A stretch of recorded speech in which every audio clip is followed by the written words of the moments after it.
Hello, everybody. Good afternoon, and thank you for meeting with us today. My name is Chase, and along with my colleagues Mallory, Houston, and William, today we will be discussing the challenge of rough sleeping in the province of Quebec. Next slide, please.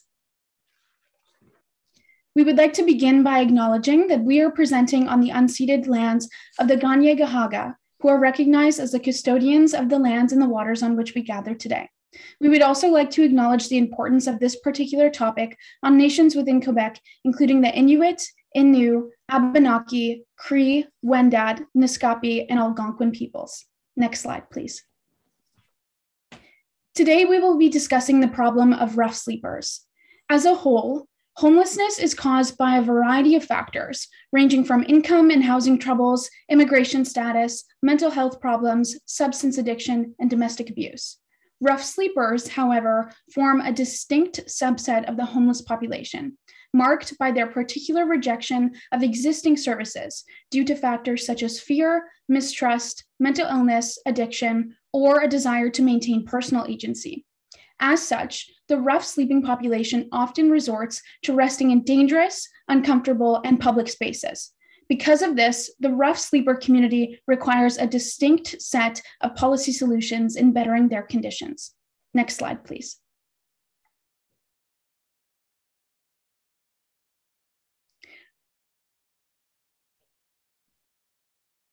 Rough sleeping in Quebec is a wicked problem because of four main factors. The first is that the population of rough sleepers is diverse and heterogeneous, with varying and unidentified needs. Second, a lack of up-to-date and reliable information and data surrounding the population of rough sleepers means that determining their needs and providing them with services is exceedingly difficult.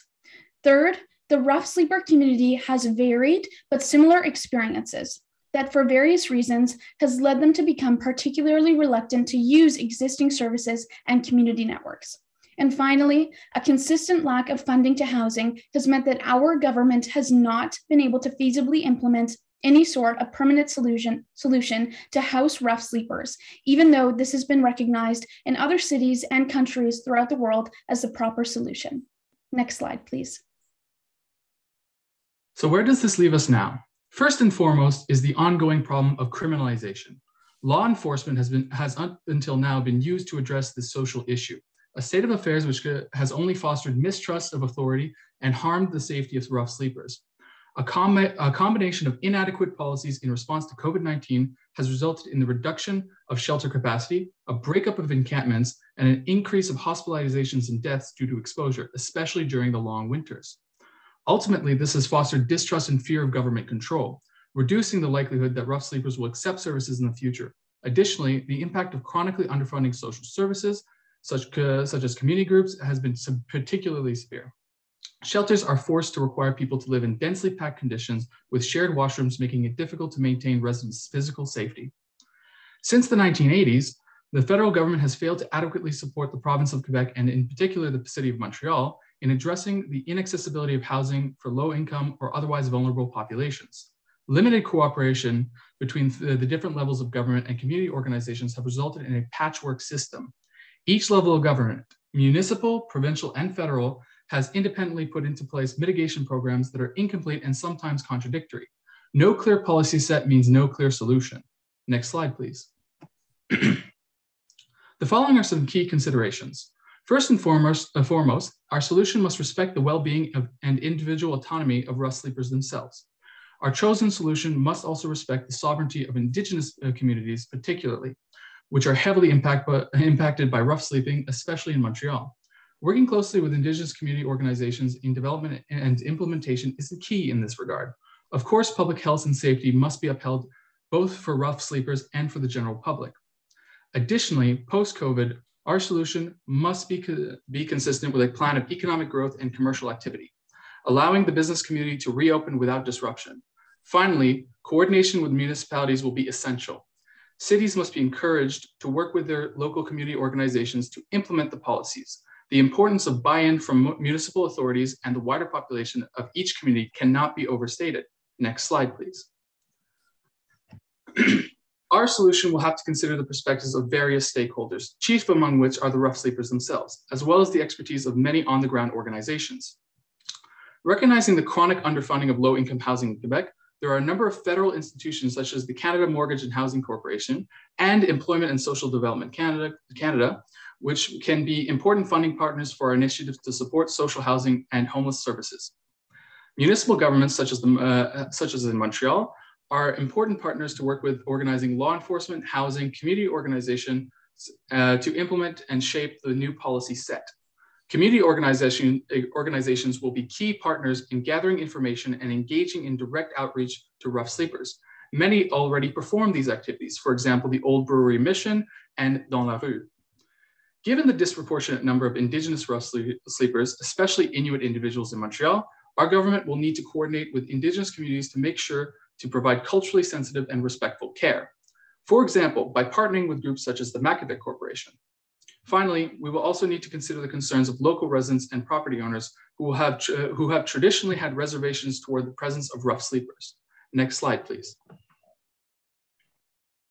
Le gouvernement du Québec a récemment annoncé une hausse du financement destiné au programme adressant le problème de l'itinérance au Québec.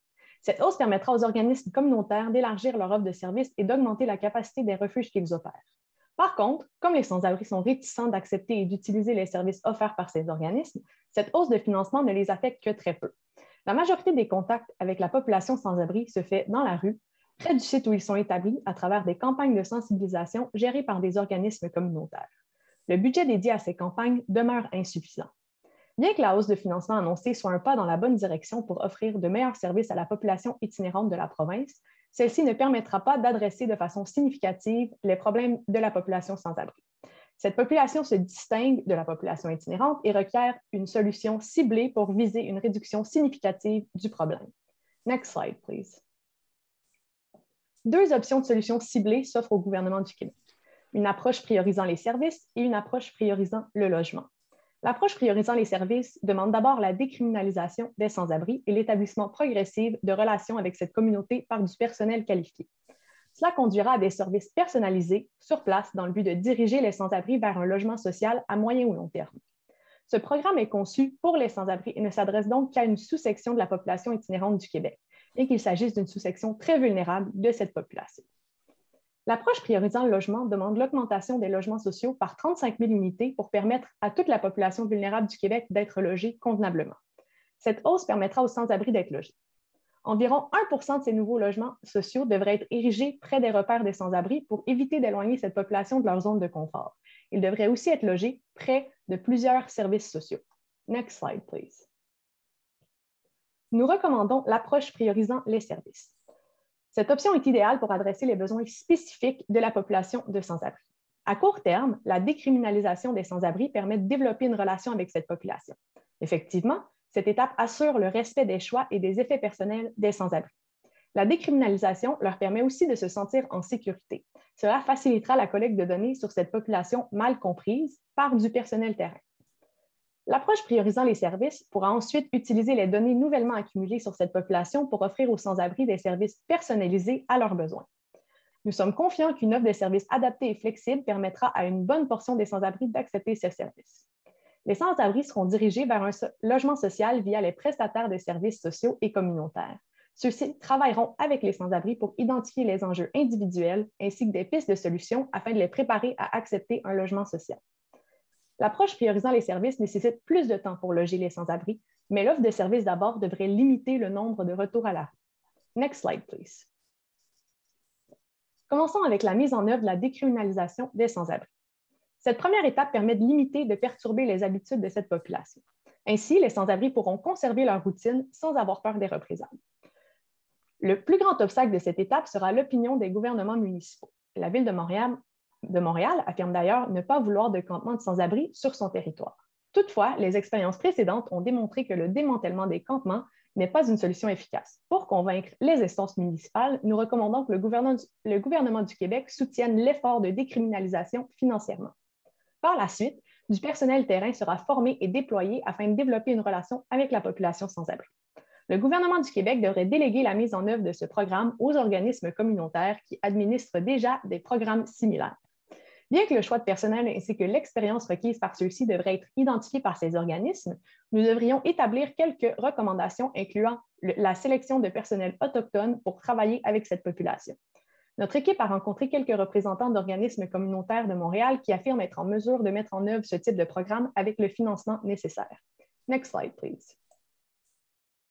Once we decriminalize rough sleepers and begin providing preliminary services to them, our aim will be to fund community outreach, coordinate data collection and management, and eventually to integrate rough sleepers into existing systems of housing and community support. First, nonprofit organizations in Montreal and Quebec already have community outreach programs. The major issue is that they are underfunded. Our program will allocate money to community organizations specifically for outreach personnel. Indigenous organizations will be a key priority, but organizations specializing in the care of LGBTQ+ individuals, youth, and women will also be targeted.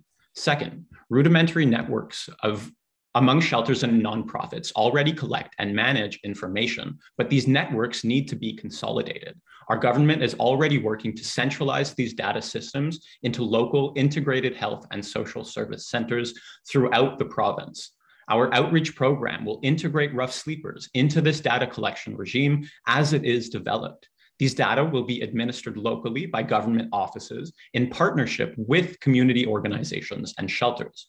Finally, through this outreach program, our aim is to integrate rough sleepers into existing networks of services, but also to get them onto lists with prioritized access to permanent housing. Realistically, some individuals will remain skeptical of social housing, but the goal of the outreach program will be to build trust and connect rough sleepers to services and eventually to permanent housing. Next slide, please.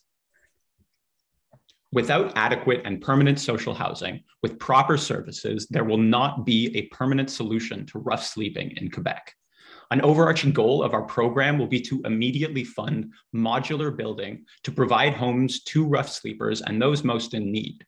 Long term, we will need to significantly increase federal and provincial funding for the provision of social housing. This will entail a significant increase in the share of federal funding to housing. We propose our government coordinate with other provinces and territories to develop a unified front to demand that the federal government spend its fair share on housing. We can formalize this appeal at the 2023 meeting of the Council of the Federation. As shown in this graph, initially, our government will maintain its current share of the coverage for affordable housing with slightly more federal support. Our aim will be to have federal funding at the bottom account for 35% of total funding allocated to housing in the province by 2024.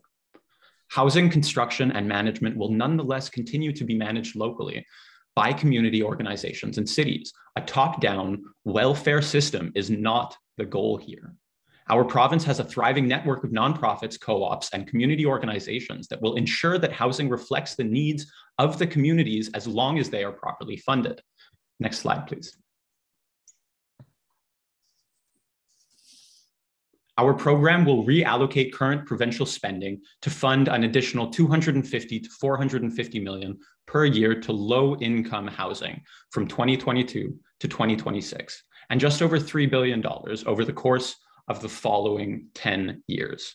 Short-term, immediate funding will be directed to service provision, data management, and modular housing construction. Medium-term, it will support integration and begin housing rough sleepers. Long-term funding will go to health and other services for rough sleepers and the housing program, which will be in place. Adequate care and housing has been shown to save money in the long term. For instance, monthly shelter and social housing is around $600 per month, whereas it is nearly $11,000 per month in a hospital bed. Early community care can potentially save our government millions. These savings can contribute to housing programs, but they will not fully cover the additional spending. The most feasible option available to our government will be to reorient current funding within the Accès Logique program to better target the lowest incomes and individuals that are most in need.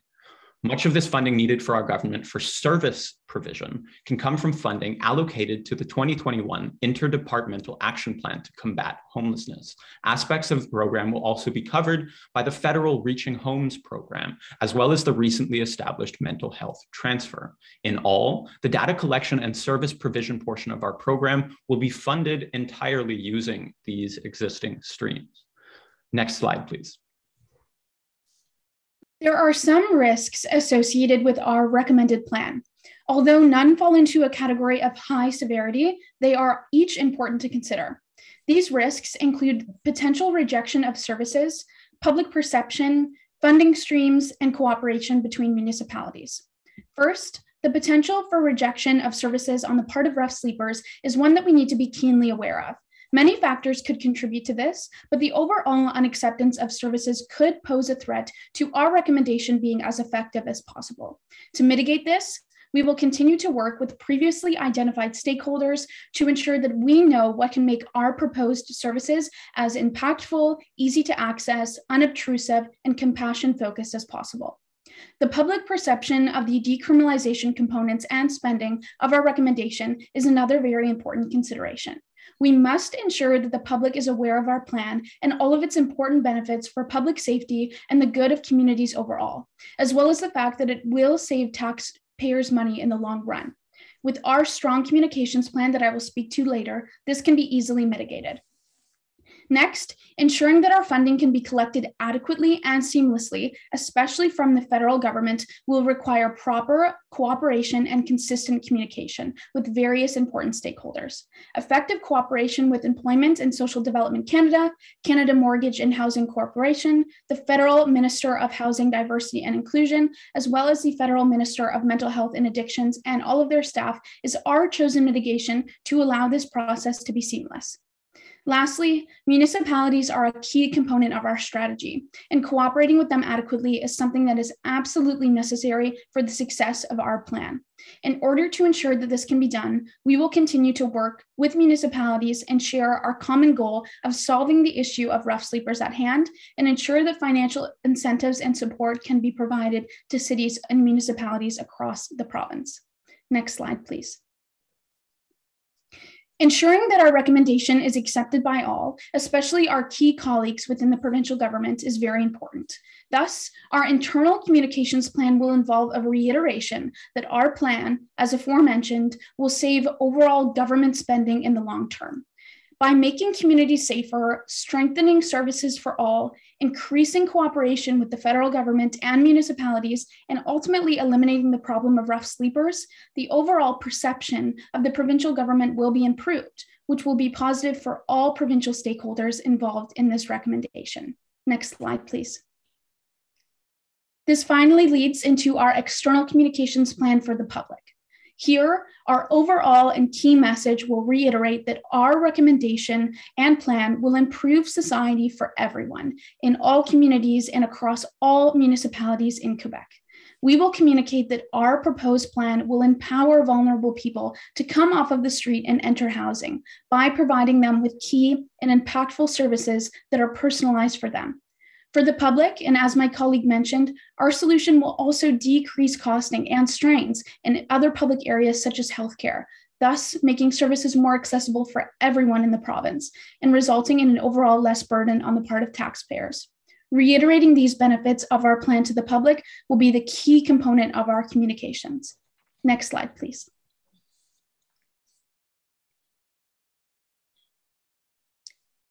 To conclude, we believe that providing rough sleepers with our service-first approach is the best solution to address the crisis of rough sleeping in Quebec. Our program will compassionately integrate rough sleepers into existing support networks and will eventually allow them to live autonomously in their own homes, eliminating systemic issues, increasing public safety, empowering vulnerable people, and improving society for all along the way. Thank you so much for your time, and we are happy to take any questions. Thank you very much, team. That was perfectly timed. Je vous remercie pour cette séance de briefage. I'm going to ask my colleagues on the panel to pose their questions, starting with James Hughes. Yeah, thanks, team. Really appreciate the presentation. My question is about your recommendation around decriminalizing encampments. I don't think I fully understand what that means in practice. Are you, in effect, legalizing their long-term existence and therefore giving, in a way, license for people to set up shop wherever they'd like? And a related sort of question about, wanting to work with municipalities. The City of Montreal, as you said, its policy is the exact opposite of that. So are you in effect with this policy proposing to override the metropolis in its current orientations? Who wants to answer? So first, thank you for your question. The decriminalization is meant to be a temporary measure. Our goal is to help people off the streets. And to do this, we really need to build a relationship with them and build trust between the community organizations and the rough sleepers. And this, we believe, needs to be done by first making them feel safe in their current environment. And so this is the goal with the decriminalization. And as we mentioned, we are aware that the City of Montreal specifically is against rough sleepers on their territory. This is why we suggest having the provincial government shoulder the financial burden of this effort to help the City of Montreal accept this policy. Okay, thank you very much, Melody. We'll go next to Janet Golding.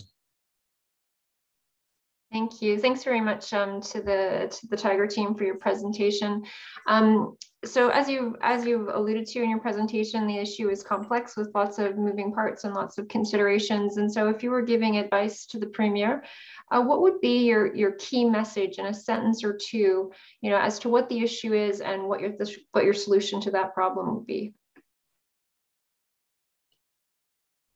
Our solution is to identify these individuals with services, existing services, get them into existing systems of service provision and housing eventually, and to also fund that housing to directly impact the people that need it most, rough sleepers among those people. So to get them into the system, we provide services, we fund these outreach programs, get them into existing systems that are all over the place and already exist in Quebec, and then to get them eventually into housing with this continued community support. Okay, thank you very much. Let me turn now to Susie McDonald. Susie. Yeah, thanks very much, team. And you spoke about the limited cooperation between the federal, provincial, municipal governments and not-for-profits. And I like the no clear policy set means no clear solution. But when you spoke of the federal government, you spoke of them only as funding partners, even in the data stream that you would divert federal funding for that data. Is there a role for the federal government beyond funder for this? Absolutely, and I really appreciate this question. The federal government has already, as we said, established certain guidelines with the Reaching Homes initiatives. And while Quebec maintains the right to develop its own programs, we do take some inspiration from federal programs and other methods of funding and other methods of addressing the issue.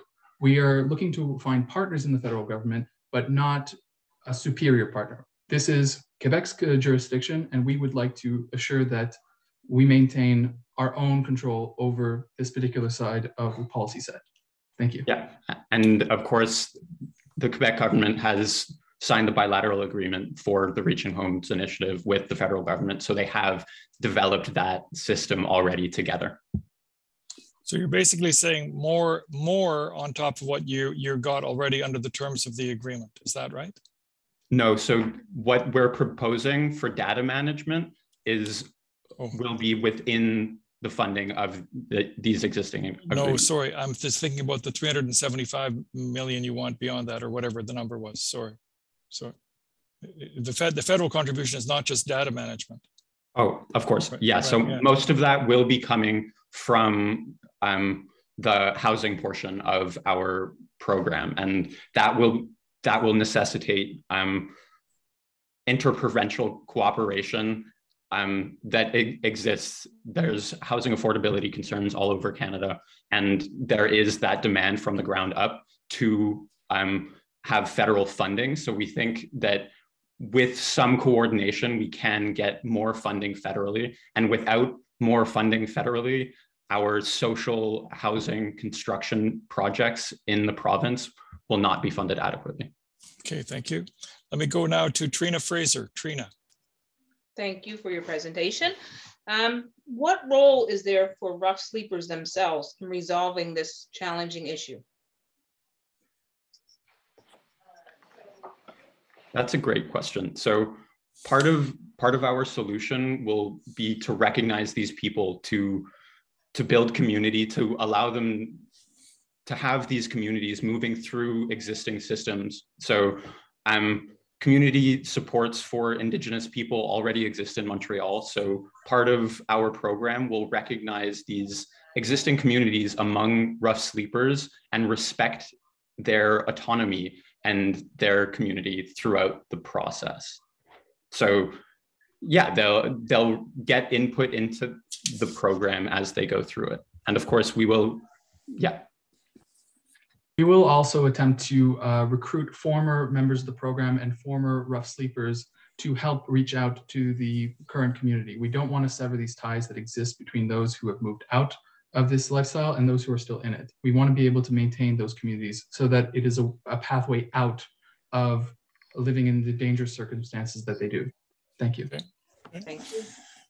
Pass la parole to Alan Northcott.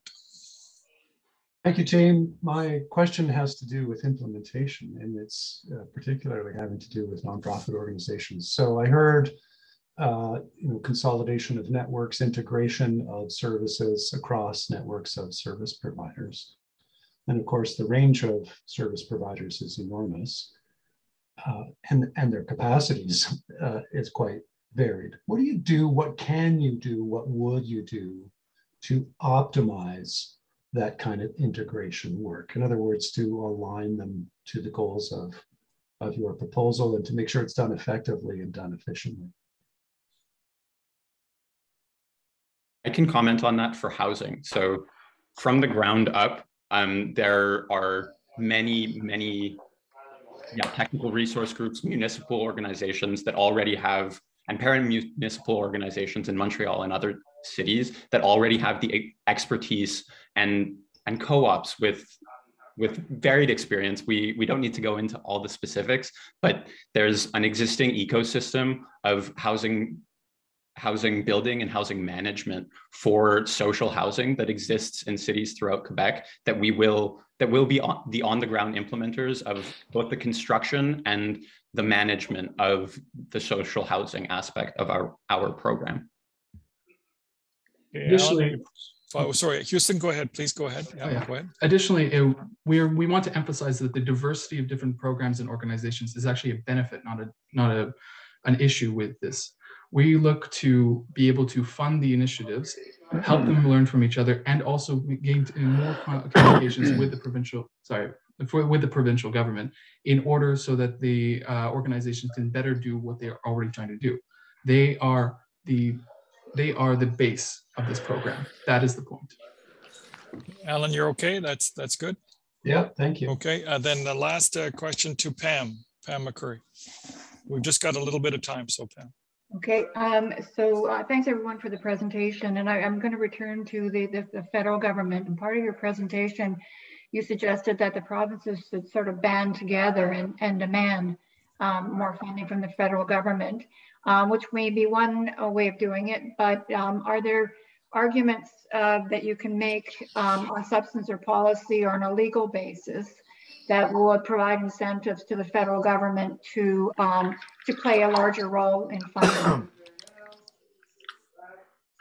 So historically, there has been a tendency since the 1980s of federal retrenchment. So I'm not sure about a legal basis on which we can demand more federal funding, but there is certainly a public demand coming from big cities where we're having these grave affordable housing crises. And there's these demands for more affordable housing. And there's a recognition at all three levels of government, really, that more funding is needed. And realistically, that funding needs to come from the federal government if these programs are going to be implemented to the extent that they need to be to address the rough sleeping and homeless and affordable housing problem. Okay, I think we've just about reached the end. Do we have more time there? I can't see our clock. We're down to 10 seconds. So therefore, let me say to all of you, gros merci à vous tous et à vous toutes. It was very good and very interesting. And, it was a pleasure to listen to you. Thank you very much.